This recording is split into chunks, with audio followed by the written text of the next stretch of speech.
Mami, mira, en México se hace demasiada plata. Comenzamos con esta información de algo que se conoce como Zona Divas, organización criminal dedicada a la explotación sexual de mujeres extranjeras.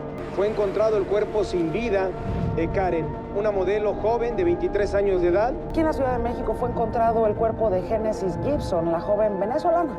La PGJ informó que murió por estrangulamiento en una habitación de hotel en la delegación Venustiano Carranza. La modelo venezolana Andreina Escalona, de 27 años de edad, fue asesinada a balazos. En la Ciudad de México, la Procuraduría de Justicia Capitalina informó que investiga el feminicidio. En total son cinco los asesinatos de escorts que han ocurrido en la Ciudad de México y en el Estado de México. Chile, escóndete bien porque Chile, por Dios que en esta semana no vas a pasar, hija de tu puta madre. Este fin de semana fue capturado el Sony, quien era el propietario del portal Zona Divas, presunto líder de una red internacional de trata de personas. Te toman la foto porque aquí se publica uno por una página que se llama Zona Diva. Ignacio Santoyo Cervantes, alias el Sony, fue detenido por última vez el 5 de abril de 2019, cuando la entonces jefa de gobierno de la Ciudad de México y ahora presidenta, Claudia Sheinbaum, informó que se estaban fortaleciendo las carpetas de investigación para que al presentarse ante el juez no hubiera ningún pretexto para dejarlo en libertad. Sin embargo, en noviembre de 2021, el magistrado Eduardo Alfonso Guerrero Martínez revocó la sentencia condenatoria del 14 de julio de ese año, dictada por la jueza Mónica del Valle Olivares, por considerar que no había material probatorio suficiente, de acuerdo con un expediente judicial al que el periódico Milenio pudo acceder. Lo que no sabía la población mexicana es que ese magistrado estaba dejando en libertad a uno de los mayores tratantes de blancas del país, y al individuo que mezcló la prostitución forzada con el narcotráfico en la capital mexicana. En este punto es donde aparece la historia de Arely, una joven venezolana de 19 años. Se erige como un sombrío recordatorio de los peligros que acechan a quienes buscan una vida mejor. Su relato, documentado por la periodista Lidia Cacho en su libro Esclavas del Poder, reveló los oscuros mecanismos de una red internacional de trata de personas que prosperó en México a través de internet, y explorando el viaje de Arely desde su hogar hasta las garras de una organización criminal, así como el entramado judicial que ha permitido la impunidad durante más de una década. Arely era una joven llena de sueños e inspiraciones, pero todo comenzó cuando se topó con un anuncio de la web divas.com. Entramos en la web y apunté mis datos, mandé la fotografía que me hice con el dinero que me dio Mariel, dijo la joven. En cuestión de días, recibió la noticia que cambiaría su vida. Tenía un boleto de avión a México. Sin embargo, lo que parecía ser una oportunidad brillante se transformó rápidamente en una trampa mortal. Al llegar a México, las jóvenes eran despojadas de sus pasaportes y llevadas a lugares donde sus sueños se desvanecían. La red detrás de divas.com fue liderada por Ignacio Antonio Santoyo Cervantes, conocido como el Sony, quien junto a sus cómplices estableció un sistema internacional de prostitución a través de internet. Según Lidia Cacho, en 5 años Santoyo y su equipo consolidaron una red que contactaba a mujeres en varios países para ofrecerles contratos atractivos. La realidad era muy diferente. Las jóvenes eran forzadas a trabajar en clubes nocturnos en ciudades como Tijuana y Cancún, donde eran obligadas a ofrecer servicios sexuales. Una vez en tierras mexicanas, Arely y otras jóvenes se encontraron atrapadas en un ciclo de deudas que las mantenían cautivas. Nos decían que teníamos que pagar por el vuelo, el hospedaje, la comida, incluso cirugías estéticas, explica Arely. Este esquema no solo las despojó de su libertad, sino que también las convirtió en mercancías humanas. Las jóvenes eran rotadas entre diferentes ciudades para maximizar las ganancias del negocio. El sistema era brutal. Cada vez que intentaban escapar o cuestionar su situación, eran amenazadas o sometidas a violencia. La red operaba con total impunidad, debido a la corrupción existente dentro del sistema judicial y policial mexicano. Sabemos que lo siguiente será extremadamente polémico, pero lo presentamos aquí en este espacio. Ignacio Antonio Santoyo Cervantes, el Sony, director ejecutivo de Zona Divas. Gracias por tomarme la comunicación, Ignacio. Muy buenos días, ¿cómo está? Bueno, lo primero que dicen es de que somos una mafia peligrosísima, que somos un grupo criminal. Falso. Okay. Somos una empresa legalmente establecida que paga impuestos y que tenemos auditado cada año fiscal. Somos una empresa que no viola la ley. Anunciamos simplemente servicios escort, lo cual pues para ojos de muchos es algo moralmente reprochable, pero que en el marco legal mexicano no estamos cometiendo ningún delito. ¿Puede usted garantizar que en su página se anuncian escorts? Usted le dice modelos. Se anuncian modelos que no están siendo víctimas de trata. ¿Lo puede garantizar? Y 6 de las modelos que se anunciaban en su página, 6, don Ignacio, están muertas. Sí, lamentablemente están muertas por diferentes situaciones. Pero insisto en la pregunta, perdón, ¿puede usted garantizarlo? La Procuraduría General de la República, PGR, comenzó investigaciones sobre funcionarios implicados en proteger a la red criminal, pero los resultados fueron decepcionantes. A medida que las alertas sobre la explotación sexual aumentaban, comenzaron a surgir evidencias sobre la complicidad de funcionarios públicos. La PGR investigó a miembros de la Policía Federal y del Instituto Nacional de Migración por su presunta participación en mantener operativa Divas.com.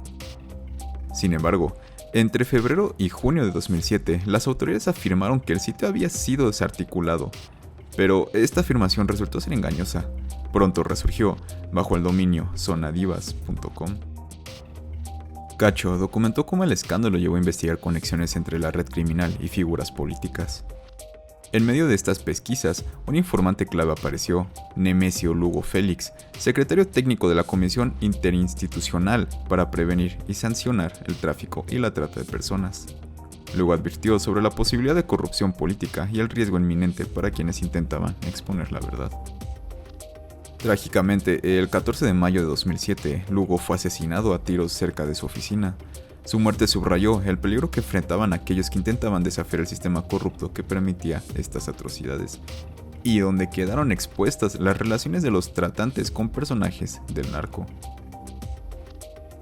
Capítulo 2. Los narcofeminicidas. Cuando Brian Mauricio González, conocido como el Pozoles, uno de los llamados capitanes de la Unión Tepito, fue detenido en febrero de 2019, la escena que se desarrolla a su alrededor reveló el horror que muchos prefieren ignorar. La joven venezolana que lo acompañaba, visiblemente aterrorizada, imploró a los agentes de la Fiscalía del Estado de México que la entregaran inmediatamente al personal de migración. Lucía totalmente aterrorizada, relató uno de los agentes. Quería que la apartaran cuanto antes de este tipo. Quería volver a su país para quedar lo más lejos posible de su alcance. Esta súplica fue solo un eco del miedo que el Pozoles había sembrado entre las jóvenes extranjeras que anunciaban sus servicios en el portal Zonadivas. El terror que el líder de la Unión infundía a las jóvenes quedó expuesto por primera vez en un reportaje publicado en marzo de 2018 por El Universal.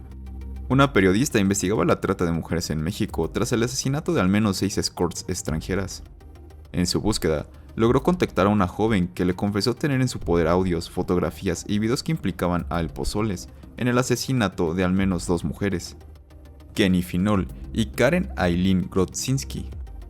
Los materiales enviados por Kenny a una amiga meses antes de su asesinato mostraban a la joven brutalmente golpeada y con el rostro desfigurado.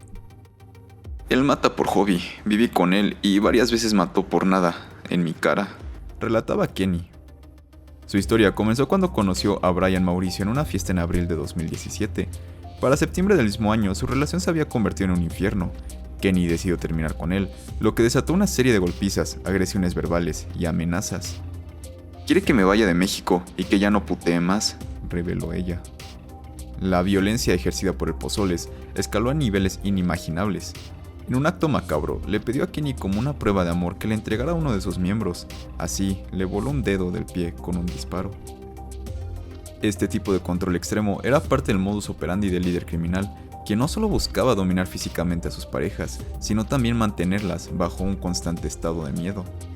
Grodzinski también se convirtió en víctima del terror que el Pozoles representaba.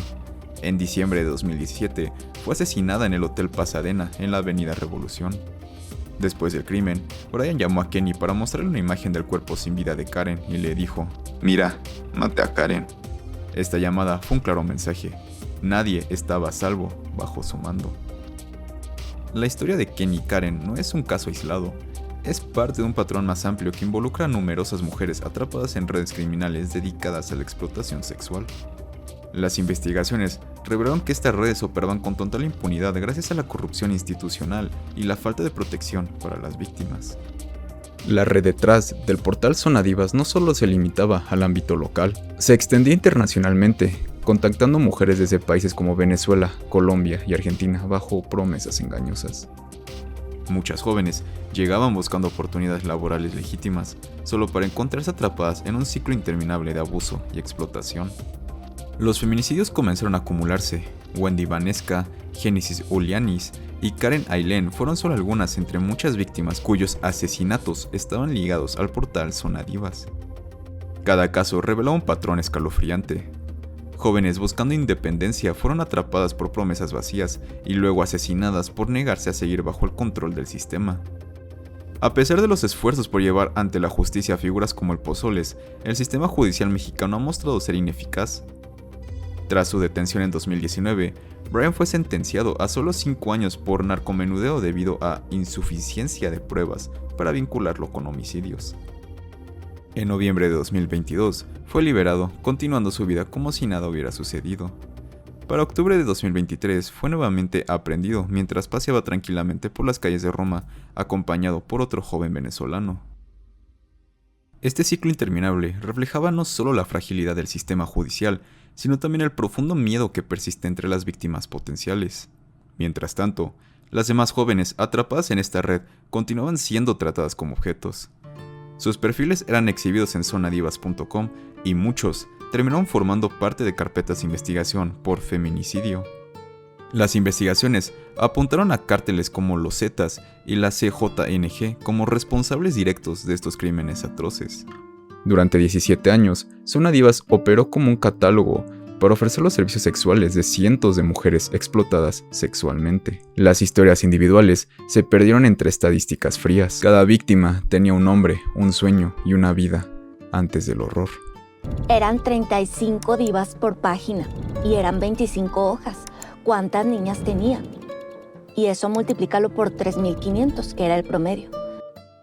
Ahora bien, como dato interesante, está lo que relata el periodista Antonio Nieto en su libro El Cártel Chilango, donde explica que la Unión Tepito empezó a temer más por ser juzgados por feminicidio que por crimen organizado, pues las leyes se endurecieron ante estos crímenes.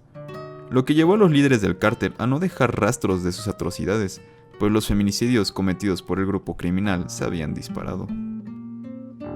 Cierre. Las historias de Arely, Wendy Vanesca, Génesis Ulianis, Karen Ailén, Kenny Finol, entre cientos más de mujeres esclavizadas por Zona Divas, son solo algunas de los miles de relatos de horror en el mundo de la trata. La trata no es solo un crimen, es una violación sistemática de los derechos humanos que debe ser erradicada. Si bien la batalla legal contra el Sony fue larga y tortuosa, después de múltiples arrestos y liberaciones debido a insuficiencia de pruebas, Santoyo fue finalmente condenado en julio de 2021 a 29 años de prisión.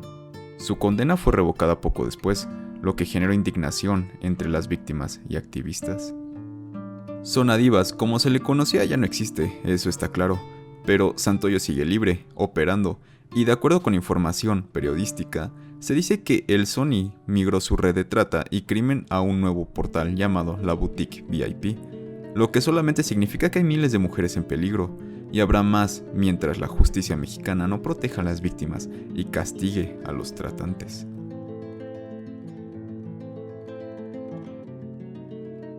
Y con esto, llegamos al final del video.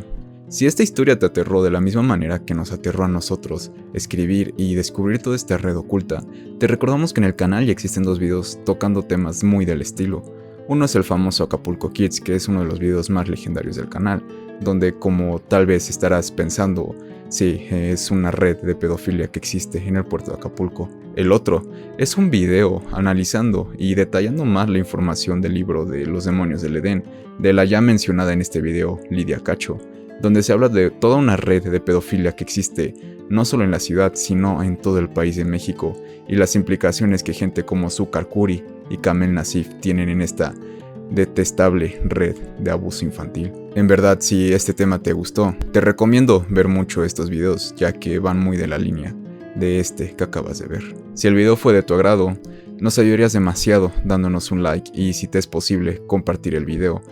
Y si este video te gustó, te invito a que veas los demás del canal, ya que todos tienen una temática muy parecida Y si estos te gustan, considera suscribirte para enterarte cuando subamos videos al momento. De igual manera, te recuerdo que todas nuestras redes sociales están en la descripción, particularmente en Instagram, donde nos puedes contactar para darnos ideas sobre videos nuevos, o TikTok, donde puedes ver videos o casos que no ameritan tener un video propio, y claro, un pequeño resumen de los videos que ves en el canal. De igual forma, si tienes datos para complementar la información aquí expuesta o quieres dar retroalimentación sobre el video, recuerda que tienes la caja de comentarios y estaremos muy atentos a ver qué es lo que opinas. Esto fue el podcast del Iceberg y te deseo una noche oscura.